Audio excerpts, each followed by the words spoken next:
So game வந்து E4 வந்து start ஆகுது. நான் நைட் C6 ரிப்ளை பண்ணுறேன். அவர் வந்து பார்த்தீங்கன்னாக்கா F4 விளையாடி ஒரு கிங்ஸ் கேம்பிட் மாதிரி இங்கே ட்ரை பண்ணுறாரு. நான் என்ன பண்ணேன், கிங்ஸ் கேம்பிட்டேவே வந்து பார்த்தீங்கன்னா கன்வெர்ட் பண்ணுறேன். கன்வெர்ட் பண்ணிவிட்டு உடனே அந்த பானை அக்செப்ட் பண்ணிவிட்டு திரும்ப அந்த பானை வந்து ஹோல்ட் பண்ணுறேன். ஸோ அவர் வந்து பிஷப்பை டெவலப் பண்ணுறாரு. அதுக்கப்புறம் வந்து பார்த்தீங்கன்னா லைட்டாக போர்டை அட்ஜஸ்ட் பண்ணிவிட்டு ஸோ அப்படியே வந்து விளையாடலாம் அப்படின்னு சொல்லிட்டு சும்மா கேஷுவலாக விளையாடுறது தான், சும்மா பேசிகிட்டே தான் விளையாடும். பட் என்னோட கமெண்ட்ரி தான் உங்களுக்கு கேட்கும், நம்ம அங்கே என்ன பேசணும் அப்படிங்கிறது உங்களுக்கு கேட்காது.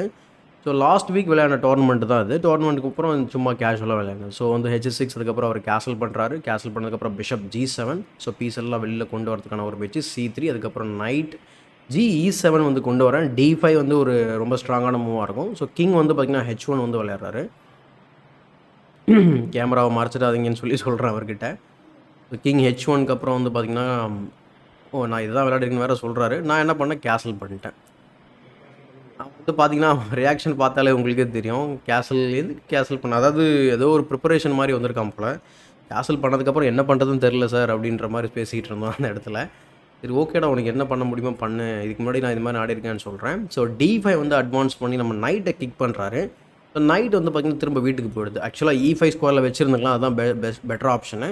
இனிமேல் நைட் வந்து கேம்குள்ளே வரதுக்கு கொஞ்சம் நேரம் ஆகும். ஸோ இப்போ வந்து தம்பி ரொம்ப யோசிச்சுட்டே இருக்காப்புல. யோசிச்சுட்டு குயினை நகர்த்தலாமா அப்படின்ற ஒரு யோசனைன்னு நினைக்கிறேன். ஸோ என்ன பண்ண போகிறாருன்னு தெரியல, பார்ப்போம்.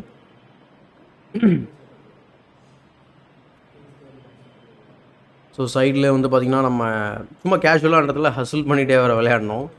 ஸோ அவனை கலாய்ச்சிட்டு, இல்லை அவன் வந்து என்ன கலாய்ச்சிட்டேன், ஸோ அந்த மாதிரி விளையாடிட்டு இருந்தோம். ஸோ அதனால தான் சிரிச்சிட்டு இருக்கீங்க.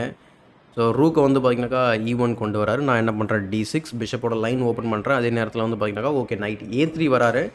ஸோ A6 விளையாடிட்டு நைட் இனிமேல் வந்து உள்ளே வரக்கூடாது அப்படிங்கிற மாதிரி. ஸோ நைட் வந்து C2வில் வைக்க முடியுன்றாரு. நான் என்ன பண்ணுறேன், பிஷப்பை டெவலப் பண்ணுறேன். ஸோ பிஷப் டெவலப் பண்ணதுக்கப்புறம் நைட் வந்து D4 ஸ்கொயருக்கு வந்து போயிட்டு நைட்டுக்கு சப்போர்ட் கொடுக்குறாரு.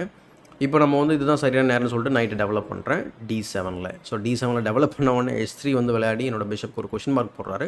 ஸோ பிஷப் வந்து பார்த்திங்கன்னா ப்ராபப்ளி H5ல் வச்சுருப்பேன். ஓகே H5ல் தான் வைக்கிறேன். ஸோ பிஷப் H5ல் வச்சதுக்கப்புறம் வந்து பார்த்திங்கன்னா இந்த பொசிஷன் வந்து இந்த இடத்துல நீங்கள் வந்து எப்படி இருக்குது அப்படிங்கிற மாதிரி நம்ம கேட்டோம் அப்படின்னு சொன்னால், கேம் வந்து பார்த்திங்கன்னா ஓகே ரஃப்லி ஈக்குவல்னு சொல்லலாம். குயினை டெவலப் பண்ணுறாரு. அதுக்கப்புறம் நான் நைட்டை சென்ட்ரலைஸ் பண்ணுறேன். ஸோ குயினையும் அட்டாக் பண்ணுறேன், நைட்டையும் அட்டாக் பண்ணுறேன். அதாவது ஃபோர்ஸ் பண்ணுறேன் ட்ரேட் பண்ணுறதுக்கு. ஏன்னா என்கிட்ட ஒரு பான் எக்ஸ்ட்ரா இருக்குது. என்னோடய பக்கம் எந்த பிரச்சனையுமே இல்லை. இந்த பான் எக்ஸ்ட்ரா இருக்குன்றதுனால ஸோ நான் வந்து ட்ரேட் பண்ணுறேன். ஸோ பிஷப்பால் கேப்சர் பண்ணுறேன். கேப்சர் பண்ணதுக்கப்புறம் ஐ திங்க் பிஷப் D2 விளையாடலான்னு நினைக்கிறேன். ஸோ ஏன்னா இது வந்து போஸ்ட் ரெக்கார்டிங் தான், அதனால தான் நினைக்கிறேன்னு சொல்கிறேன். So queen D7. Okay wait பண்ணுவோம், என்ன பண்ணுறாருன்னு தெரில. ஐ திங்க் பிஷப் டேக்ஸ் E5க்கு அப்புறம் ரூக் G1 வந்து ஆடி இருக்கிறாரு. ஆமாம், ஸோ ரூக் G1. அதுக்கப்புறம் வந்து பார்த்திங்கனாக்கா நான் என்ன பண்ணேன், டெவலப்மெண்ட்டை கம்ப்ளீட் பண்ணுறதுக்கு குயின் டு D7 வந்து விளையாடுறேன். ஸோ குயின் D7 இந்த பொசிஷன்லாம் வந்து பார்த்திங்கன்னா ஆல்மோஸ்ட் பிளாக் வந்து ஒரு வின்னிங் பொசிஷன் மாதிரி இருக்குது. பட் எனக்கு அந்த இடத்துல அப்படி ரியலைஸ் பண்ணலை நான். ஏன்னா நமக்கு வந்து ஓவர் த போர்டில் பார்க்குறதுக்கும் போஸ்ட் அனலைசிஸில் பார்க்குறதுக்கும் நிறைய வித்தியாசம் இருக்கும். So bishop D2. ஸோ அவரும் வந்து பார்த்திங்கன்னா பீஸ் டெவலப்மெண்ட் கம்ப்ளீட் பண்ணிட்டார். ரூக்ஸை கனெக்ட் பண்ணியிருக்கிறாரு. ஸோ ப்ராப்ளி F5 விளையாடலான்னு சொல்லி நான் யோசிச்சுட்டு இருந்தேன். ஏன்னா அதுதான் வந்து ஒரே ஒரு பிரேக்கிங் பாயிண்ட் நமக்கு அவைலபிளாக இருக்குது. ஸோ அதனால் உடனே F5 வந்து விளையாடுறேன் நான். ஸோ F5 வந்து பார்த்திங்கன்னா நல்ல ஒரு மூவ்னு வச்சுக்கோங்களேன் இந்த பொசிஷனில். ஸோ அவர் வந்து வெட்டுறாரு. நான் என்ன பண்ணுறேன் அப்படின்னா நைட்டால் வந்து வெட்டுறேன். ஸோ அதுக்கப்புறம் இந்த இடத்துல சீரீஸ் ஆஃப் எக்ஸ்சேஞ்சஸ் நடக்கும். அவரும் நைட்டை ட்ரேட் பண்ணுறாரு. நான் என்ன பண்ணேன், நமக்கிட்ட தானே பான் எக்ஸ்ட்ரா இருக்குது அப்படின்னு சொல்லிட்டு குயினை ட்ரேட் பண்ணுறேன். ஸோ குயினையும் அவரும் வந்து பார்த்திங்கன்னா ஆக்சுவலாக ட்ரேட் பண்ணிடுறாரு. ஸோ அதுக்கப்புறம் ரூக்கால் வெட்டுறேன்.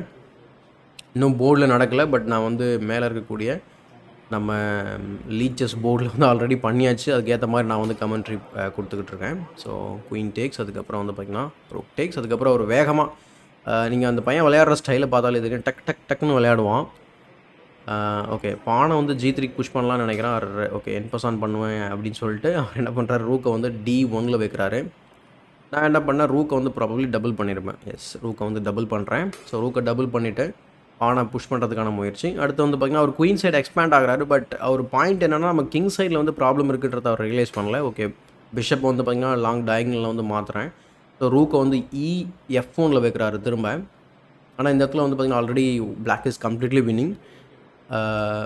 ஆக்சுவலாக F3 விளையாடுனதுக்கப்புறம் வந்து பார்த்திங்கன்னா டெட் பொசிஷன் ஆக்சுவலாக. ஸோ வந்து G4 வந்து விளையாடுறது மிகப்பெரிய ஒரு பிளண்டராக இருக்குது ஆக்சுவலாக. ஏன்னா ரொம்ப இன்ட்ரெஸ்டிங்கான மூவ் வந்து பார்த்தீங்கன்னா, ரூக்க மூவ் பண்ணிட்டு பிஷப் இன்வால்வ் பண்ணுறது.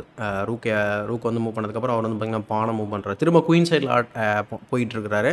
ஸோ ஆக்சுவலாக வந்து பார்த்தீங்கன்னா, அவர் கிங் சைடில் இருக்கக்கூடிய பிரச்சனை என்னன்னு தெரியாமல் அவர் வந்து விளையாடிக்கிட்டு இருக்காரு ஆக்சுவலாக. இங்கே ஆக்சுவலாக நானுமே வந்து பார்த்தீங்கன்னா, இந்த இடத்துல ரொம்ப துல்லியமாக விளையாடிருக்க மாட்டேன். ஏன்னா, இந்த இடத்துல F2 ஆல்ரெடி வந்து பார்த்தீங்கன்னா, ரொம்ப ஸ்ட்ராங்கான ஒரு வின்னிங் மூவ். ஸோ F2க்கு அப்புறம் ரூக் ட்ராப், அது இல்லாமல் பிஷப் E4 செக் ரொம்ப டெட்லியான செக் ஆக்சுவலாக மேட்டு. பட் நான் என்ன நினச்சேன் அப்படின்னா, நம்ம ஃபஸ்ட்டு பிஷப் E4 வச்சுட்டு, அதுக்கப்புறம் டிஸ்கவரி பண்ணலாம்னு நினச்சேன். ஆனால் ரூக் F2 இருக்கும் அப்படின்றத மறந்துட்டேன். ரூக் F2 வச்சா நம்ம வந்து ஆக்சுவலாக வந்து பார்த்தீங்கன்னா, இதுவும் வின்னிங் பொசிஷன் தான். பட் அதை கம்பேர் பண்ணும்போது இது கொஞ்சம் டிலே ஆகும். இவன் என்ன நினச்சான் அப்படின்னா, இந்த பொசிஷனில் தம்பி, இல்லை இந்த ஆட்டமே முடிஞ்சு போச்சு அப்படின்னு நினச்சிக்கிட்டு, ஆக்சுவலாக வந்து பார்த்தீங்கன்னா, ஏதோ ஒன்று பண்ணணும்னு சொல்லிட்டு பிஷப் G5 வந்து விளையாடுவார். அதை நீங்கள் பார்த்தீங்கன்னா தெரியும் இப்போ. என்ன நினச்சாருன்னா, இனிமேல் வந்து தடுக்க வழியே இல்லை, நான் சொல்கிறேன் தடுக்க வழி இருக்குப்பான்னு சொல்லிட்டு. பட் அவன் வந்து இந்த மாதிரி பிஷப் G5 நான் என்ன பண்ணேன், F2 செக் கொடுத்தேன். இந்த இடத்துல வந்து ரிசைன் பண்ணிட்டாரு.